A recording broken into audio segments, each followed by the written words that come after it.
સર્વે વાલા વૈષ્ણવોને મારા જય શ્રી કૃષ્ણ. અને અત્યારે જેટલા બી વૈષ્ણવો જોડાયેલા છે તેમને મારી વિનંતી છે કે આ વિડીયોને લાઈક કરો, શેર કરો અને કમેન્ટ કરો, જેથી કરી જે બીજા અનેક વૈષ્ણવો છે તે આ લાઈવ સત્સંગનો લાભો લઈ શકે અને થોડા વૈષ્ણવો જોડાઈ જાય. ત્યારબાદ આપણે બૃહદ શિક્ષાપત્ર અને 84 વૈષ્ણવોની વાર્તાનો લાઈવ સત્સંગ કરીશું.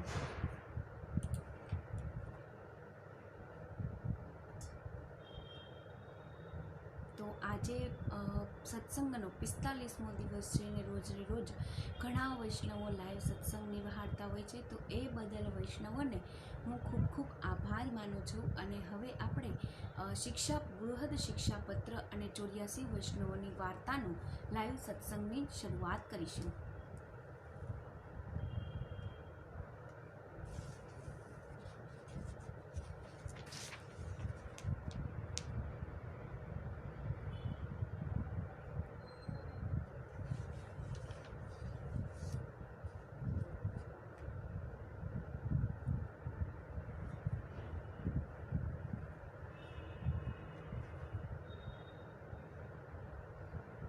તો હવે આપણે શિક્ષાપત્ર અને 84 વૈષ્ણવોની વાર્તાની શરૂઆત કરતા પહેલા બોલો શ્રી મદન મોહનલાલ પ્યારે કી જય, શ્રી શ્યામ સુંદર સિંહ અમને મહારાણી કી જય, શ્રી વલ્લભાધીશ કી જય. તો હવે આપણે બૃહદ શિક્ષાપત્ર અને 84 વૈષ્ણવોની વાર્તાનું લાઈવ સત્સંગની શરૂઆત કરીશું. ગઈકાલે આપણે શિક્ષાપત્ર 21માં લાઈવ સત્સંગ નિહાળ્યો અને હવે આપણે શિક્ષાપત્ર 22માંથી શરૂઆત કરીશું. શિક્ષાપત્ર 22માંનો ઉદ્દેશ આવે છે. આ 22માં શિક્ષાપત્રમાં હવે આ પ્રમાણે નિરૂપણ કરવામાં આવ્યું છે. આપણા પુષ્ટિ માર્ગમાં ભગવત ભાવ જ પરમ સાધન છે. ભગવાન ભાવાત્મક છે. પ્રભુ સ્વયં જ પ્રમેય અને ફળરૂપ છે. નિધિ રૂપ ભાવથી ભગવાન હૃદયમાં અહિંસ સ્થિતિ કરે છે. આ ભગવત ભાવ જ જો નાશ પામે તો તે સાથે બધી જ ભાવાત્મક વસ્તુઓ નિવૃત્ત થાય. ભગવદ સેવા, કથા, સ્મરણ, દર્શન વગેરે સર્વ ભાવથી થાય છે. ભાવ વિના એ સઘળું વ્યર્થ છે, નિરસ છે. આ પ્રકારે નિધિરૂપ ભાવનું સર્વ પ્રકારે રક્ષણ કરવું. અત્યંત શુદ્ધ અંતઃ પ્રવિષ્ટ મહાનુભાવી પરમ ભગવદીઓના સંગમાં રહીને ગોશિષ્ટ કરવાથી ભગવદ ભાવની વૃદ્ધિ થાય છે. ભગવાન સર્વદા હૃદયમાં સ્થિત રહે છે, માટે સર્વદા ભગવદીઓના સંગમાં રહેવું. શ્રી હરિરાયજી શ્રી ગોપેશ્વરજીને આજ્ઞા આપે છે કે હરિકૃષ્ણ નામે પરમ મહાનુભાવી ભગવદીઓના સંગે રહેવાથી અધિક લાભ થાય છે. વળી ઉપર જણાવ્યું તેમ સત્સંગ વગર જીવકાળનો દોષ દૂર કરી શકાતો નથી. તેથી બધા વૈષ્ણવોએ સાવધાન રહેવું. આ માર્ગ ભાવાત્મક છે. દુસંગથી ભાવનું અવશ્ય રક્ષણ કરવું. શિક્ષાપત્ર 22માંનો પહેલો શ્લોક. ભાવત્ર સાધનમ માર્ગે પ્રેમ્યમ ભગવાન હિ સહ પ્રમાણમ કૃષ્ણ સેવાદી સ એવ ચ ફલમ પુનઃ. પહેલા શ્લોકનો શબ્દાર્થ થાય છે પુષ્ટિ માર્ગમાં સાધનરૂપ ભાવે તે પ્રભુજી છે. પ્રમાણરૂપ શ્રી કૃષ્ણ સેવા છે. વળી ફળરૂપ પણ શ્રી કૃષ્ણની સેવા જ છે. પહેલા શ્લોકનું વિવેચન થાય છે. પુષ્ટિ માર્ગમાં ભાવ છે તે જ સર્વોત્તમ સાધન છે. ભગવાનનું પ્રમેય બળ છે. શ્રી ઠાકોરજી સ્વયં ફળાત્મક ભાવરૂપ પ્રમેય રૂપ છે. પુષ્ટિ માર્ગમાં એવું કોઈ પ્રમાણ નથી કે આટલી સેવા કરે તેને આટલું ફળ મળે. શ્રી કૃષ્ણ સેવા જ ફળ રૂપ છે. જ્યારે પોતે પ્રમેય બળ વિચારે ત્યારે તત્ક્ષણ ફળદાન છે. પુષ્ટિ માર્ગમાં શ્રી કૃષ્ણની જે સેવા પ્રમાણે છે તે પોતે જ ફળ છે. જ્ઞાન માર્ગ અને કર્મ માર્ગમાં સાધન ફળથી ભિન્ન છે. એ બંને માર્ગમાં આટલું સાધન કરી તેને આટલું ફળ મળે. ફળ મળ્યા પછી સાધન નકામું છે. પણ આ પ્રકાર પુષ્ટિ માર્ગમાં નથી. સાધનામાં પણ શ્રી કૃષ્ણ ભગવાનની સેવા તથા ફળમાં પણ શ્રી કૃષ્ણ સેવા એ પ્રકારે જ છે. માટે કૃષ્ણ સેવા ઉપરાંત વધારે ફળ શું હોઈ શકે? શ્રી ભગવાન 9મ સ્કંધમાં કહે છે, જે ભક્તો મારી સેવાથી સંપૂર્ણ છે તેઓ મારી સેવાથી પ્રતિમાન સાલોક્ય આદિ ચતુર્વિધ મોક્ષની પણ અપેક્ષા રાખતા નથી, તો પછી કાળે કરીને નાશ પામનાર રાજ્ય વગેરેની આશા તો ક્યાંથી રાખે? એ પ્રમાણે સંપૂર્ણ ભગવદીઓ મોક્ષ ઈચ્છતા નથી કે સંસારના ભોગ વિલાસ પણ ઈચ્છતા નથી. તેઓ તો શ્રી કૃષ્ણ ભગવાનની સેવાને જ સર્વદા પરમ ફળ રૂપ માને છે. તેમને માટે પ્રમાણ તથા ફળ શ્રી કૃષ્ણની સેવા જ છે. શિક્ષાપત્ર 22 બીજો શ્લોક. તસ્માત સ એવમ સરક્ષ્યો નિધિરૂપસ્તુમ સર્વથા યતિ દિરોધમ તન સર્વ જ્ઞાત્વા જ્ઞાત્વા નિવત્રયતે. બીજા શ્લોકનો શબ્દાર્થ છે, પુષ્ટિ માર્ગમાં ભાવ એ જ મુખ્ય વસ્તુ છે, માટે એ નિધિરૂપ ભાવનું જ સર્વ પ્રકારે સુપેરે રક્ષણ કરવાનું યોગ્ય છે. જે કંઈ એ ભાવ વિરોધી છે તે સઘળું જાણીને તેનાથી નિવૃત્ત થવું. બીજા શ્લોકનો વિવેચન છે, શ્રી કૃષ્ણ જેમ સર્વ સ્વરૂપ નિધિરૂપ છે, તેમ શ્રી કૃષ્ણ પ્રત્યે પ્રતિભાવરૂપ નિધિરૂપ છે. ભગવદીઓએ ભગવત ભાવનું રક્ષણ સર્વ રીતે સદા સર્વદા કરવું, કેમ કે ભાવનો નાશ થયો તો પછી ભગવદીઓનો ભગવતીયત્વ પણ ચાલ્યું જાય છે. સર્વ કંઈ ભાવથી જ શક્ય થાય છે. શ્રી કૃષ્ણ સેવા, સ્મરણ, કથા, દર્શન આદિમાં આ શક્તિ ભાવથી થાય છે. જો એ ભગવદ ભાવનું રક્ષણ ન થાય તો પછી ભગવદીય પાસે કંઈ જ નિધિ જેવું રહે નહીં. આવા નિધિરૂપ ભગવત ભાવનું દુસંગથી રક્ષણ કરવું, પુષ્ટિ માર્ગને જે કંઈ અનુકૂળ હોય તે સંગરવું, પ્રતિકૂળનો ત્યાગ કરવો એવી શ્રી આચાર્યજીની આજ્ઞા છે. શિક્ષાપત્ર 22 ત્રીજો શ્લોક. હરે કૃષ્ણે યથાપૂર્વ સ્નેહ સ્થાપયો વિશેષતઃ ગોચિષ્ટ ચ તાદૃશી કાર્ય ધ્રુમસ્મ પ્રત્યંતઃ. ત્રીજા શ્લોકનો શબ્દાર્થ થાય છે, હરે કૃષ્ણ નામક વૈષ્ણવજન પર પહેલાની માફક વધુ સ્નેહ રાખજો. તેવાના સંગમાં સ્નેહ સહિત આપણા પ્રયત્નની વાત અવશ્ય કરવી. જે ફળ મેળવ્યા પછી તે સર્વ વ્યર્થ છે એવો પ્રકાર પુષ્ટિ માર્ગમાં નથી. આમ ફળ તથા સાધન બંને નોખા હોય એ જ્ઞાન માર્ગ યા કર્મ માર્ગમાં સંભવે છે. પુષ્ટિ માર્ગમાં તો કૃપાને પાત્ર ભગવદીઓનું સાધન પણ ભગવાન સ્વયં જ થાય છે અને ફળ સુદ્ધા પોતે જ થાય છે. ત્રીજા શ્લોકનું વિવેચન થાય છે, હરે કૃષ્ણ નામના પરમ વૈષ્ણવ જન છે, તેના પર પ્રથમ હતો તેવો જ પ્રેમ રાખજો. એવા પુષ્ટિ માર્ગીય તાદશી વૈષ્ણવ હોય તેની સાથે પ્રયત્નપૂર્વક ગોષ્ઠી કરવી. એમને મળીને પુષ્ટિ માર્ગીય ભાવ વિચારવો. હૃદયમાં ભગવદ ભાવ અચળ રહે તેનાથી ભગવદીઓનો અવશ્ય સંગ કરવો. શિક્ષાપત્ર 22 ચોથો શ્લોક. એતસ્યાંતઃ સ્થિતિમ પ્રાયઃ સમીચીના વલ્લયુક્તઃ નાનપચ્ય લૌકિકમ ચિત્તે વિચારિમિહ સર્વથા. ચોથા શ્લોકનો શબ્દાર્થ થાય છે, હરે કૃષ્ણની વિશેષ અંતર્મુખતા ભગવત ભાવમાં પ્રવેશે જ છે એવું જોઈ શકાય છે. મનમાં આ સંસારનો કંઈ પણ લૌકિક સદાયે વિચારવું. ચોથા શ્લોકનું વિવેચન થાય છે, હરે કૃષ્ણ જેવા પરમ અંત પ્રવિષ્ટ આરૂઢ ભગવદીઓના સંગે હર રોજ ગોષ્ઠ કરવાથી ભગવદ ભાવની જ્યારે સિદ્ધિ થાય છે ત્યારે જ ભગવાન હૃદયમાં સદાયે સ્થિત રહે છે. પ્રભુ દર્શન થાય છે અને ત્યારે જ લૌકિકમાં ચિત્ત સર્વથા લાગે નહીં અને ત્યારે જ વિવિધ પ્રકારે લૌકિક વિચાર, મિથ્યા વાણી એ સર્વ કાંઈ નિવૃત્ત થાય છે. શિક્ષાપત્ર 22 પાંચમો શ્લોક. વિશેષતઃ સમગ્રોપી ભાગારિત્રિકપત્રતઃ વિજ્ઞેયઃ સર્વથા સિદ્ધ્રમ લિખ્યતામ ચ તદુરતમ. પાંચમા શ્લોકનો શબ્દાર્થ થાય છે, ભંડારીના પત્રમાંથી સવિસ્તર વિશેષ સમાચાર જાણી લેજો. એ પત્રોનો પ્રત્યુત્તર અચૂક ત્વરિત લખજો. 20મા શિક્ષાપત્રના ટિપ્પણ પ્રમાણે શ્રી ગોપેશ્વરજીએ પત્રો લખવાનું શરૂ કર્યું છે. જ્યારે શ્રી હરિરાયજીએ શ્રી ગોપેશ્વરજી તરફથી પ્રત્યુત્તર મળવા માંડ્યા ત્યારે જ તેઓ પ્રત્યુત્તર શીઘ્ર લખજો એમ લખે છે. જ્યાં સુધી ઉત્તર આવતા નહીં હોય ત્યાં સુધી શ્રી હરિરાયજી ઉત્તર લખતા ન હતા. ઇતિ શ્રી હરિરાયજી વિરમચિંદે ત્રિવાશ્વિતમ તમ શિક્ષાપત્રમ શ્રી ગોપેશ્વરજી કૃત ટીકાનુવાદ સહિતમ સંપૂર્ણમ.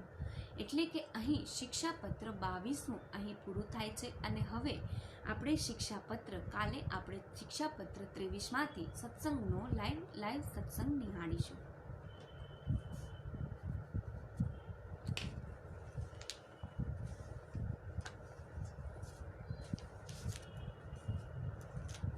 તો અત્યારે જેટલા બી વૈષ્ણવો જોડાયેલા છે તેમને મારી વિનંતી છે કે આ વિડીયોને લાઈક કરો, શેર કરો અને કમેન્ટ કરો, જેથી કરી જે બીજા અનેક વૈષ્ણવો છે તે આ લાઈવ સત્સંગનો લાહવો લઈ શકે. અને હવે આપણે 84 વૈષ્ણવોની વાર્તાનો લાઈવ સત્સંગ કરીશું. તો ગઈકાલે આપણે 84 વૈષ્ણવોની વાર્તામાં વાર્તા 29મો વાર્તા પ્રસંગ 2 સુધી લાઈવ સત્સંગ કર્યો અને અત્યારે વાર્તા પ્રસંગ આપણે 3થી શરૂઆત કરીશું. વળી એક સમયે પદ્મારાવલ શ્રી રણછોડજીના દર્શને દ્વારકાજી ચાલ્યા. ત્યારે શ્રી રણછોડજીએ સપનમાં કહ્યું, રાજનગર એટલે કે અમદાવાદમાં એક અમારો સેવક છે, તેના ઘેર તમે જજો, ત્યાં સામગ્રી કરજો. ત્યારે પદ્મરાવલ કહે કે મહારાજ, હું તો એને જાણતો નથી અને વિના બોલાવ્યો કોના ઘરે જાઉં? ત્યારે શ્રી રણછોડજીએ કહ્યું કે પોતે જ તમને બોલાવવા આવશે.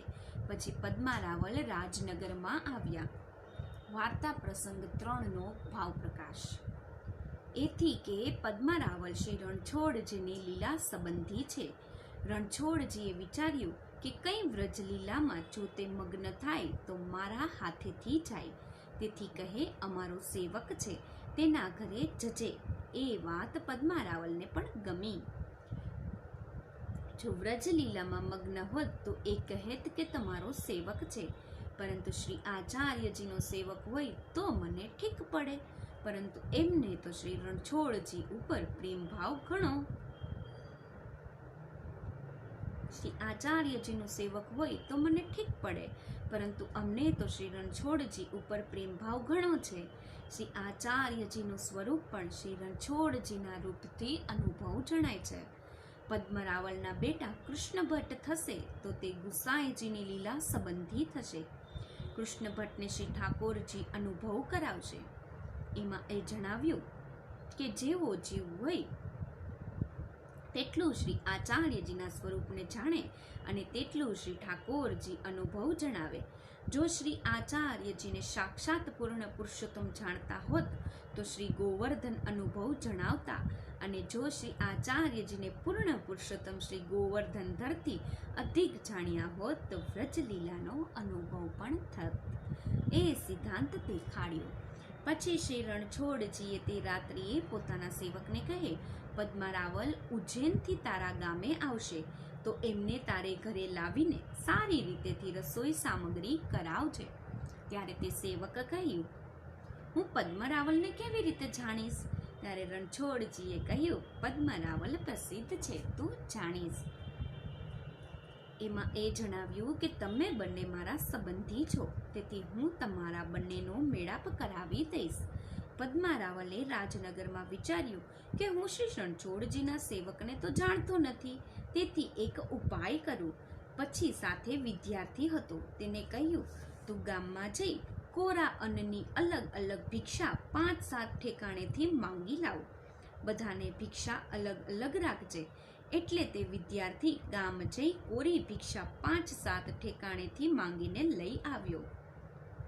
ત્યારે પદ્મરાવલે તે વિદ્યાર્થીઓને કહ્યું કે જે નિભિક્ષાઓ માંગીને લાવ્યો છે તેની પાછી આપી આવું. ત્યારે તે વિદ્યાર્થીએ અન્ન પાછું આપવા ગયો. એટલે શ્રી રણછોડજીના સેવકે કહ્યું કે ભિક્ષા લઈ ગયા અને પાછી આપવા કેમ આવ્યા? ત્યારે વિદ્યાર્થીએ કહ્યું કે અમારા સ્વામીની જેવી આજ્ઞા. એમણે કહ્યું લઈ આવો, એટલે લઈ ગયો. હવે એમણે કહ્યું ભિક્ષા જેની છે કે જે પાછી આપી આવો. તેથી પાછી આપવા આવ્યો છું. ત્યારે તેણે કહ્યું, તમારા સ્વામીનું નામ શું છે? ત્યારે કહ્યું, પદ્મા રાવલ. ત્યારે તેણે ભિક્ષા પાછી આપી દીધી. પછી તે વિદ્યાર્થીની સાથે પદ્મા રાવલની પાસે આવ્યો અને કહ્યું, રાવલજી, અમારા ઘરે ચાલો અને રસોઈ કરો. ત્યારે પદ્મરાવલે કહ્યું, હું તો કોઈના ઘરે જતો નથી. ત્યારે શ્રી રણછોડજીના સેવકે કહ્યું કે મને શ્રી રણછોડજીની આજ્ઞા છે કે પદ્મરાવલને તારા ઘરે રસોઈ સામગ્રી કરાવજે. તેથી હું તમને બોલાવવા આવ્યો છું અને મને આજ્ઞા કરી છે તે રીતે તમને પણ આજ્ઞા કરી કહીશે. પણ શ્રી રણછોડજીના તો કૃપા પાત્ર છો, તેથી મને કહ્યું. ત્યારે પદ્મરાવલ બહુ પ્રસન્ન થઈને કહે કે મને પણ આજ્ઞા કરી છે, તેથી ચાલો. ત્યારે તેના ઘરે રસોઈ સામગ્રી કરી શ્રી રણછોડજીને ભોગ ધરી મહાપ્રસાદ તે સેવકને પણ ધર્યો. એના હાથનું એથી ન લીધું કે તે વાણિયો હતો, તેથી બંને જણે મહાપ્રસાદ લીધો અને વિદ્યાર્થીને પણ મહાપ્રસાદ લેવડાવ્યો. રાત્રિએ તેના ઘરે જ રહ્યા. શ્રી રણછોડજીની બંને જણ વાર્તા કરી પ્રસન્ન થયા. સમાન ભાવના બંને મળે ત્યાં સુખ જ ઉપજે. પછી પ્રાતઃકાલ પદ્મરાવલ ચાલવા લાગ્યા. ત્યારે તે સેવકે કહ્યું, થોડા દિવસ રહો ને. ત્યારે પદ્મરાવલે કહ્યું, મારાથી રહી ન શકાય. સમાન શ્રી રણછોડજીના દર્શનની બહુ જ આતુરતા, એટલે કે શ્રી રણછોડજીના સેવકે તેમને વિદાય કર્યા. પછી પદ્મરાવલ દ્વારકા ચાલ્યા. હવે આવે છે વાર્તા 29મો વાર્તા પ્રસંગ 4. એક દિવસ ભિક્ષામાં લોટ બહુ મળ્યા, ઘી થોડું મળ્યું. ત્યારે પદ્મરાવલે બધી આટાની રોટલી કરી. જેટલી ઘીમાં ચોપડાય તેટલી ચોપડે અને બાકીની વિના ચોપડી નીચે રાખી અને સાથે દાળ ધરીને ભોગ સમર્પ્યો અને વિનંતી કરી, મહારાજ, ચોપડી રોટલી આરોગજો, વિના ચોપડી રોટલી રહેવા દેજો, ના આરોગતા. પરંતુ શ્રી ઠાકોરજીએ તો બધી રોટલી આરોગી અને આરોગેલી રોટલી ઉલટ પુલટ કરી દીધી. પછી જ્યારે ભોગ ચડાવ્યો ત્યારે પદ્મરાવલને જાણ્યું કે શ્રી ઠાકોરજીને તો બધી રોટલી આરોગ્યા છે.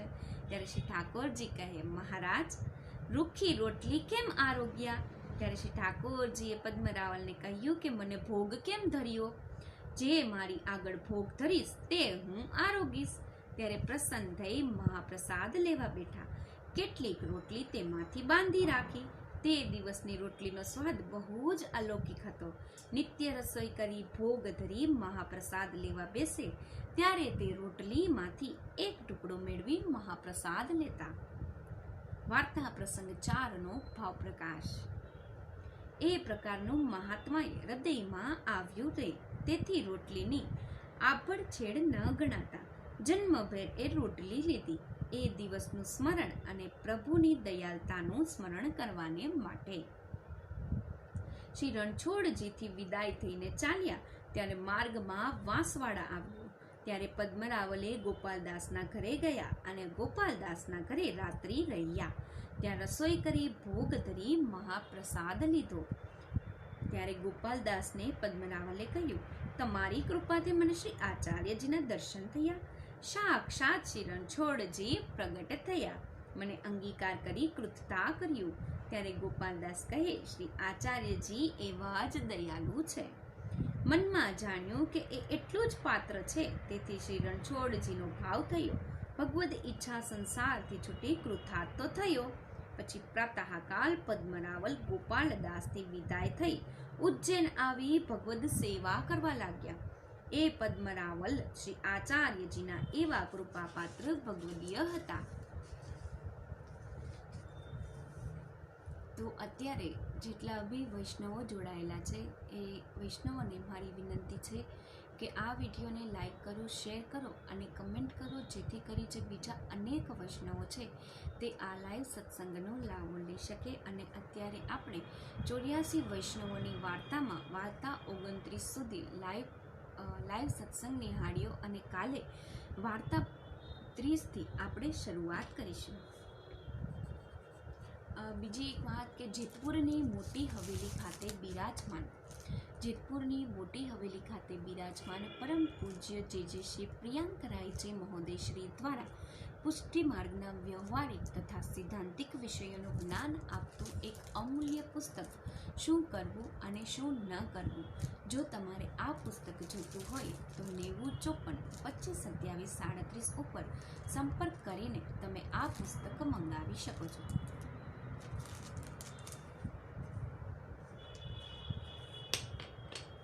તો અત્યારે જેટલા બી વૈષ્ણવો જોડાયેલા છે એ સર્વે વહાલા વૈષ્ણવોને મારા જય શ્રી કૃષ્ણ. અને કાલે આપણે 3:30 વાગે ફરી લાઈવ સત્સંગની શરૂઆત કરીશું બૃહદ શિક્ષાપત્ર અને 84 વૈષ્ણવોની વાર્તાની. તો અત્યારે મને રજા આપશો એવા સર્વે વહાલા વૈષ્ણવોને મારા જય શ્રી કૃષ્ણ.